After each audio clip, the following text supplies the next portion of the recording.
on a hill far away stood an old rugged cross,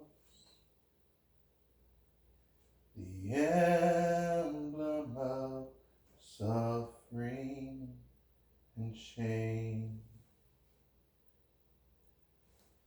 And I love that old cross, where the dearest and blessed for a world of lost sinners was slain. We present to you at this time the service of darkness, time where we reflect on the final few hours of Christ's life as he goes to the cross and the events that occurred during that time. And as we go through the readings and the singings, we will be extinguishing candles one by one until finally the Christ light is extinguished. And we'll leave you with a moment of peaceful meditation. So enjoy at this time the service of darkness.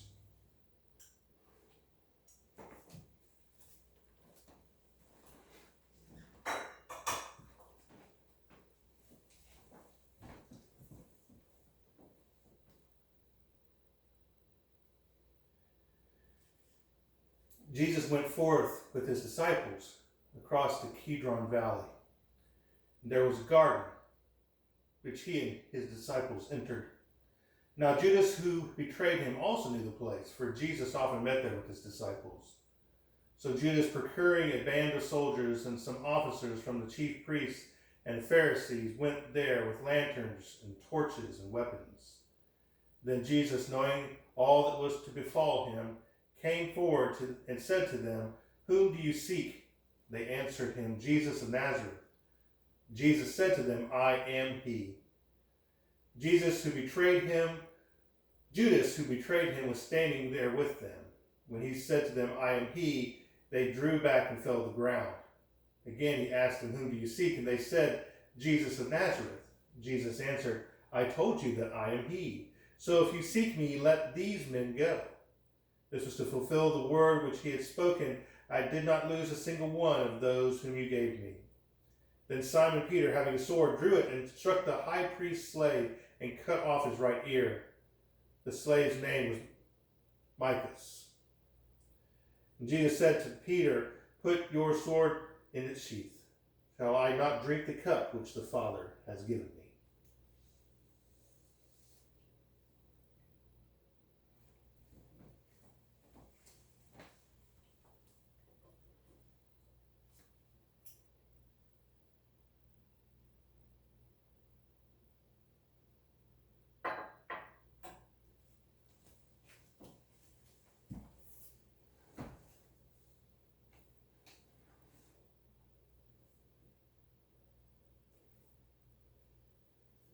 So the band of soldiers and their captain, and the officers of the Judean authorities seized Jesus and bound him.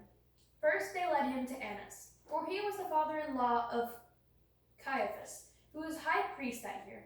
It was Caiaphas who had given counsel to the religious authorities that it was expedient that one man should die for the people.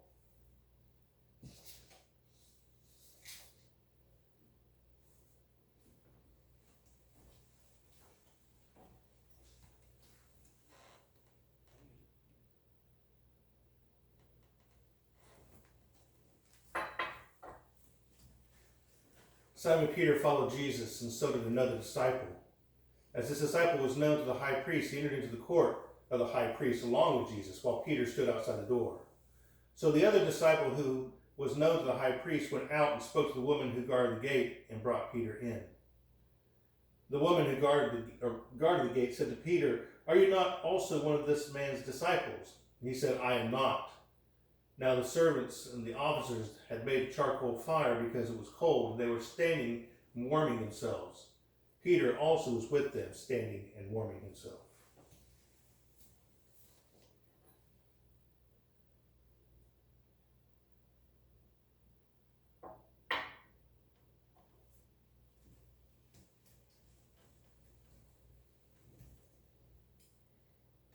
priests then questioned Jesus about his disciples and his teaching. Jesus answered them, I have spoken openly to the world. I have always taught in synagogues and in the temple, where all Jewish people come together. I have said nothing secretly. Why do you ask me? Ask those who have heard me what I said to them. They know what I said. When he had said this, one of the officers standing by struck Jesus with his hand, saying, Is this how you answer the high priest? Jesus answered him, If I have spoken wrongly, bear witness to the wrong. But if I have spoken rightly, why do you strike me? Annas then sent him bound to Caiaphas, the high priest.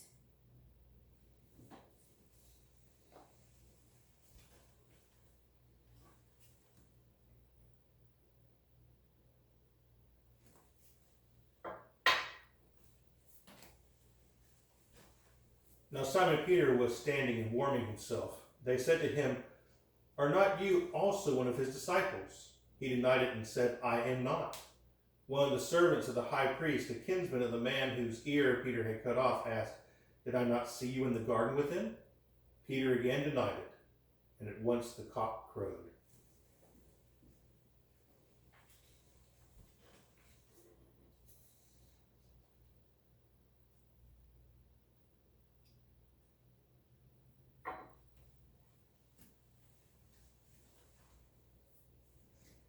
Then they led Jesus from the house of Caiaphas to Pilate's headquarters. It was early. They themselves did not enter the headquarters, so that they might not be defiled, but might eat the Passover.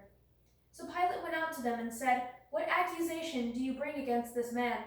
They answered him, If this man were not an evildoer, we would not have handed him over. Pilate said to them, Take him yourselves and judge him by your own law. The religious authorities said to him, It is not lawful for us to put any man to death. This was to fulfill the word which Jesus had spoken to show by what death he was to die.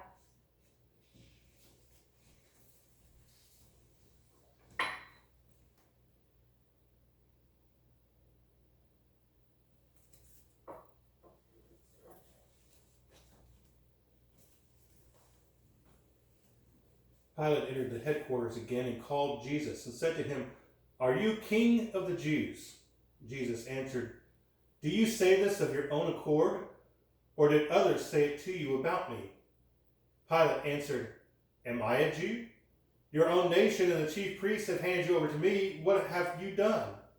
Jesus answered, My kingship is not of this world. If my kingship were of this world, my servants would fight, and that I might not be handed over to the religious authorities. But my kingship is not from the world. Pilate said to him, So you are a king? Jesus answered, You say that I am a king. For this I was born, and for this I have come into the world, to bear witness to the truth. Everyone who is of the truth hears my voice. Pilate said to him, What is truth?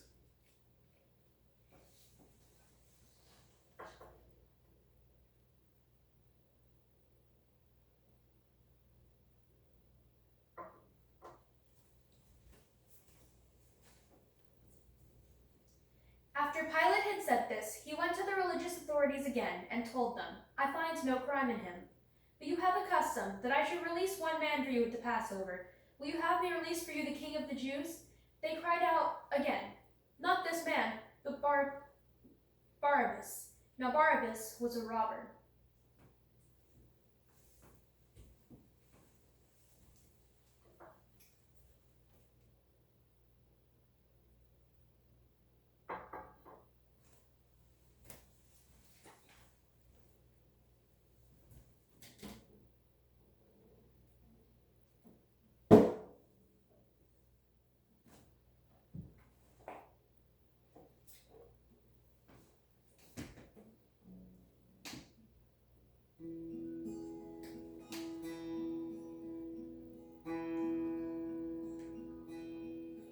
In the bowl there is a flower, in the seed an apple tree, in cocoons a hidden promise, butterflies will soon be free. In the cold and snow of winter there's a spring that waits to be unrevealed until its season, something God alone can see.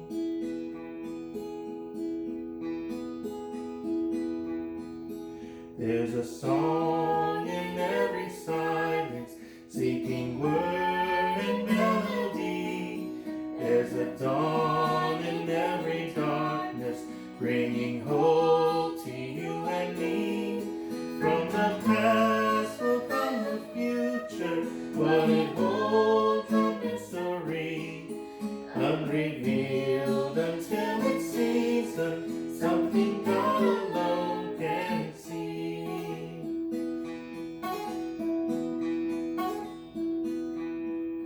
In our end is our beginning, in our time infinity, in the doubt there is believing, in our life eternity, in our death the resurrection, at the last the victory, unrevealed until it's season, something God alone can see, unrevealed until it's season, something God alone can see.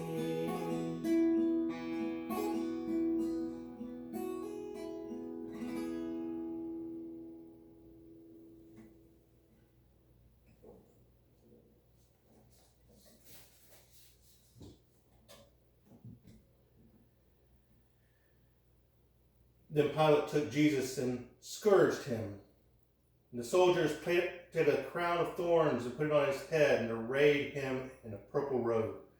They came up to him saying, "Hail, King of the Jews," and struck him with their hands. Pilate went out again and said to them, "See, I am bringing him out to you, that you may know that I find no crime in him." Jesus came out wearing the crown of thorns and the purple robe. Pilate said to them, "Behold the man." When the chief priests and the officers saw him, they cried out, "Crucify him! Crucify him!" Pilate said to them, "Take him yourselves and crucify him, for I find no crime in him." The religious authorities answered him, "We have a law, and by that law he ought to die, because he has made himself the Son of God." When Pilate heard these words, he was the more afraid. He entered the headquarters again and said to Jesus, "Where are you from?" But Jesus gave no answer. Pilate therefore said to him, "You will not speak to me? Do you not know that I have the power to release you and the power to crucify you?" Jesus answered him, "You would have no power over me unless it has been given to you from above. Therefore, he who delivered me to you has the greater sin."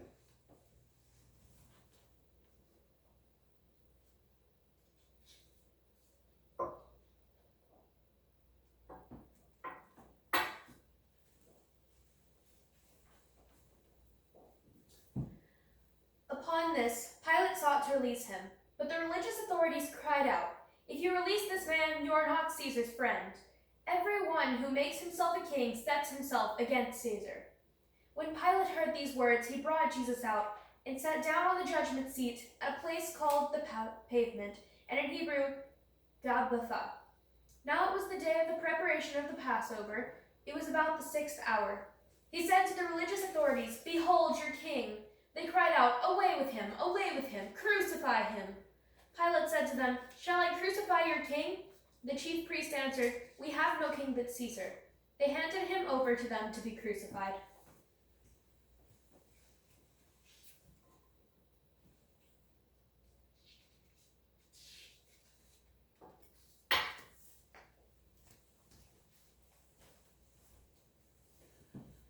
So they took Jesus, and he went out bearing his own cross. He went to the place called the place of the skull, which in Hebrew is called Golgotha. There they crucified him, and with two others, one on either side, and Jesus between them. Pilate also wrote a title and put it on the cross. It read, "Jesus of Nazareth, King of the Jews." Many of the Judeans read this title, for the place where Jesus was crucified was near the city, and it was written in Hebrew, in Latin, and in Greek. The Jewish chief priest then said to Pilate, "Do not write the King of the Jews." But this man said, "I am the King of the Jews," Pilate answered. "What I have written, I have written."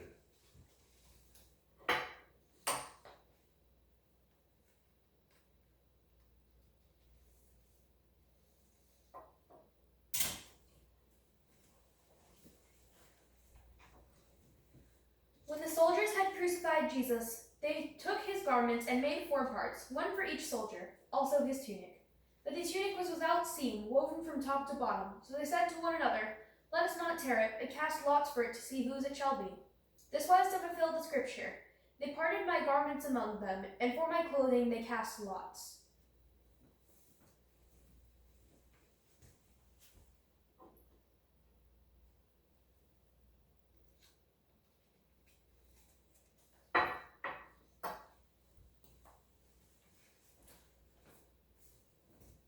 So the soldiers did this, but standing by the cross of Jesus were his mother and his mother's sister, Mary, the wife of Clopas, and Mary Magdalene. When Jesus saw his mother and the disciple whom he loved standing near, he said to his mother, "Woman, behold your son." Then he said to the disciple, "Behold your mother." And from that hour the disciple took her to his own home.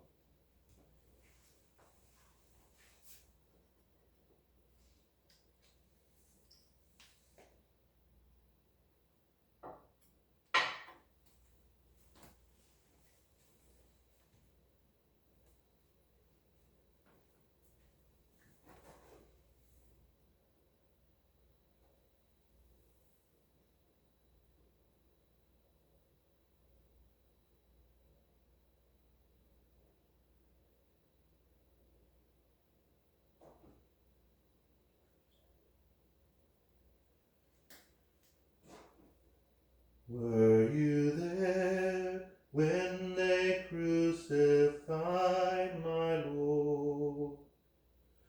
Were you there when they crucified my Lord?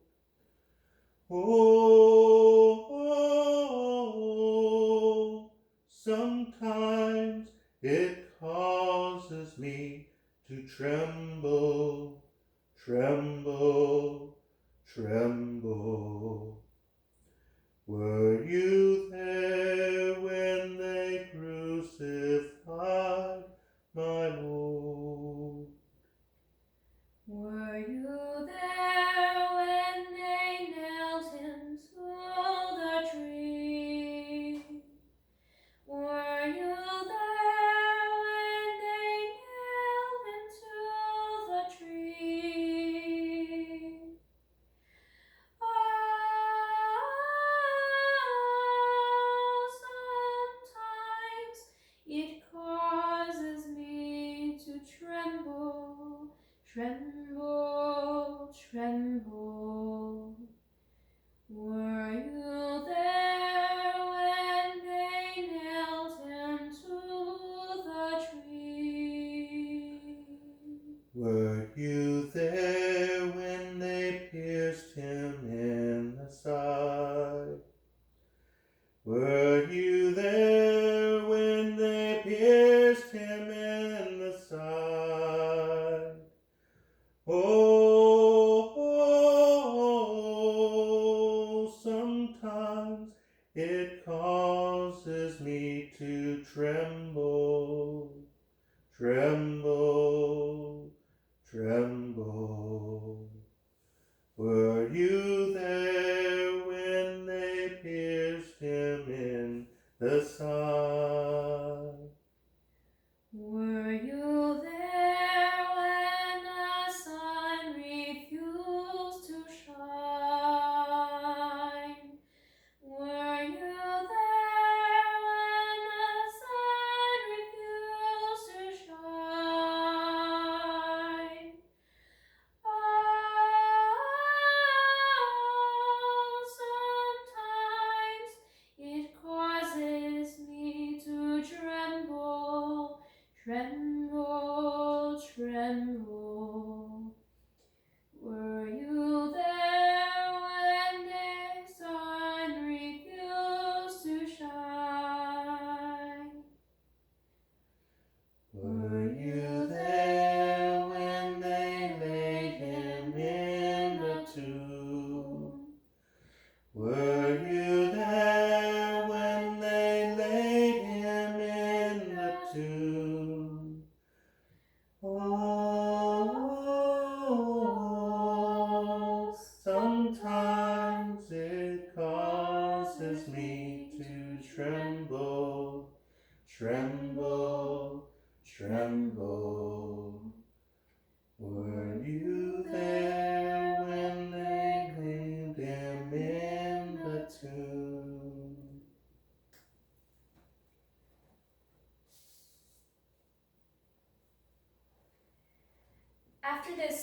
Jesus, knowing that it was now finished, said, to fulfill the scripture, "I thirst."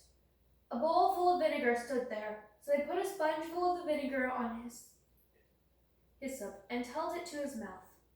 When Jesus had received the vinegar, he said, "It is finished." And he bowed his head and gave up his spirit.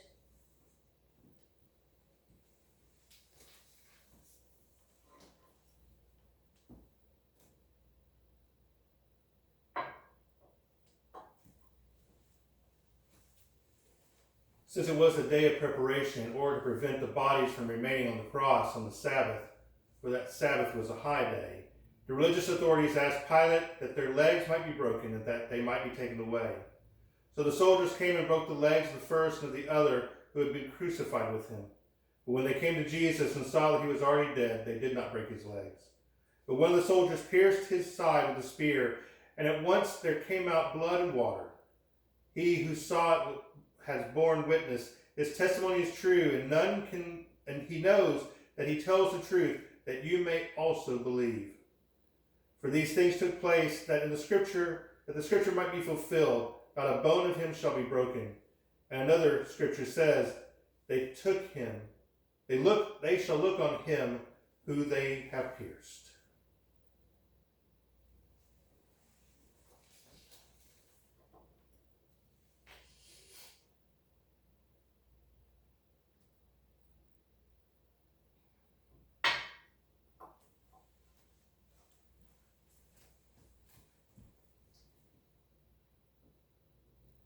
After this, Joseph of Arimathea, who was a disciple of Jesus, but secretly, for fear of the religious authorities, asked Pilate that he might take away the body of Jesus, and Pilate gave him leave. So he came and took away his body. Nicodemus also, who had at first come to him by night, came bringing a mixture of myrrh and aloes, about 100 pounds weight. They took the body of Jesus and bound it in linen cloths with the spices, as in the burial customs of the Jews. Now in the place where he was crucified there was a garden, and in the garden a new tomb where no one had ever been laid. So because of the Jewish day of preparation, as the tomb was close at hand, they laid Jesus there.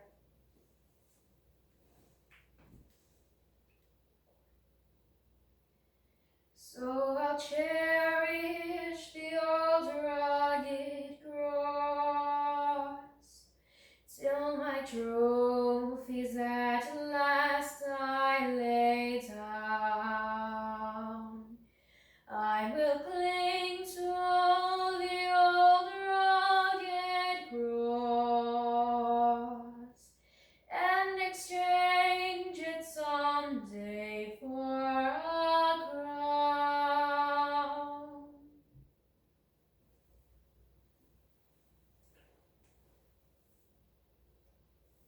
Selah.